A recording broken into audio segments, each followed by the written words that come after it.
Good morning, brothers and sisters. I am so happy that you are here. God is so good. I had a very long, exhausting weekend, but He was faithful through it all, and here I am, ready to just get right back to it. So, we are on part 5 of things that God has helped me with in my journey on healing my 33-year-long toxic relationship with food. Through the power of Jesus Christ, I have victory over binge eating, food addiction, and emotional eating, and it has greatly improved my life. Not only have I lost 151 pounds, but I am overall more healthy. My arthritis does not kill me like it used to. Even when it's painful, it's not like it used to be. And so we are here for tips 9 and 10, things that I learned. I'm not a medical professional. I am just simply sharing things that have helped me. Because I don't go, I'm not on a diet. This has been a transformation of mind, body, and spirit. And so for me, a lot of my issues were in my mind. And so these are some things that have helped me. Tip number 9 is practice a pause before you eat. There are a few questions that I ask myself before I eat anything, even just a snack. How am I feeling? Am I bored? Am I stressed? Am I angry? Am I anxious? Am I happy? Why are you eating? Are you eating because other people are eating? Are you eating because it's society's view of the normal time to eat? Or are you eating because you are trying to avoid feeling something? Or are you eating because you're actually hungry? And unless the answer is yes to the very last one, I don't eat. It doesn't matter what time of day it is. It doesn't matter if my family's eating. It doesn't matter where I'm at. If I cannot say yes to the very last question of, are you hungry? Then I don't eat. It's a real struggle for a lot of us. And this is really where the mental transformation came in. Because unlike some other things that we get addicted to, food is something that we have to have. We can't just cut it out of our lives completely.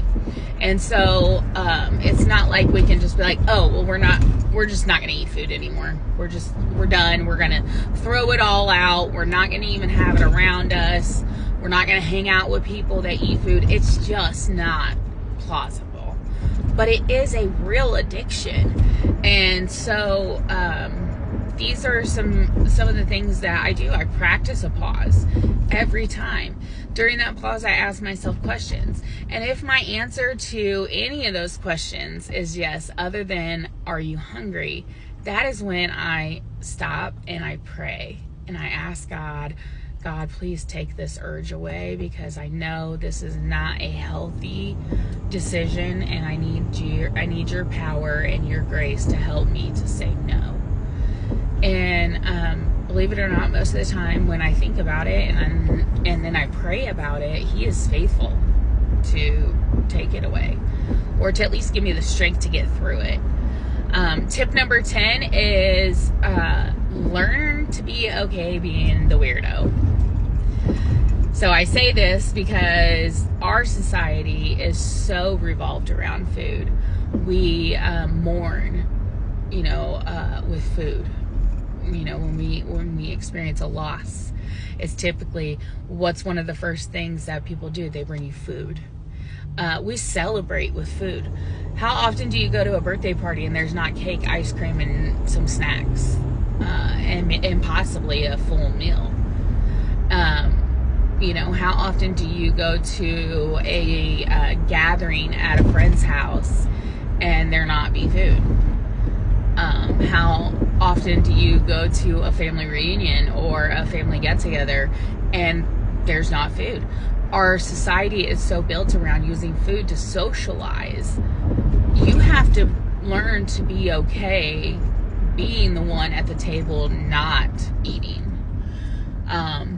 This was a little hard for me because people that care about you, even, they don't do it intentionally, but people that care about you will be like, oh, well, you really should eat, everybody spent so much time or so much money getting all this together, you don't want to offend someone, or are you sure you don't want to eat? And the questions just don't stop.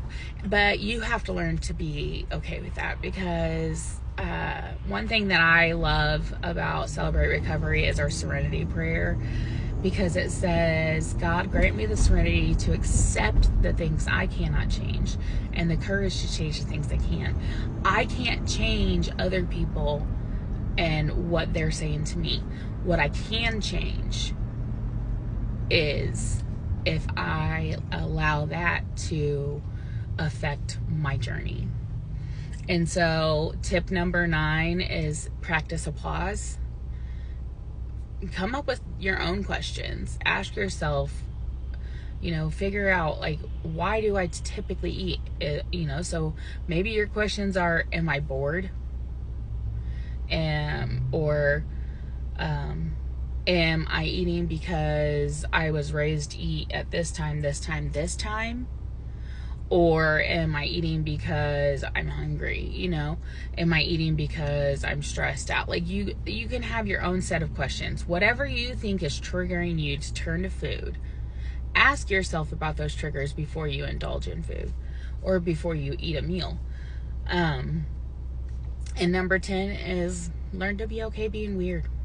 Not everybody's going to understand your journey, but this journey is about you and your relationship with your body. And for me, it was about learning to honor my God by taking care of the body that He gave me, and by taking food off the throne of my life and putting God back up there. And so those are tips 9 and 10. And I hope you all have a super blessed day.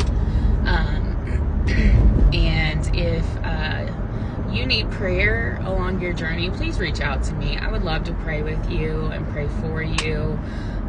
I love each and every one of you, but more importantly, our Heavenly Father loves you, and He created you, and He gave you the body that you have, and He can and He will help you make the best choices to honor that. So I love you guys. Have a wonderful Tuesday.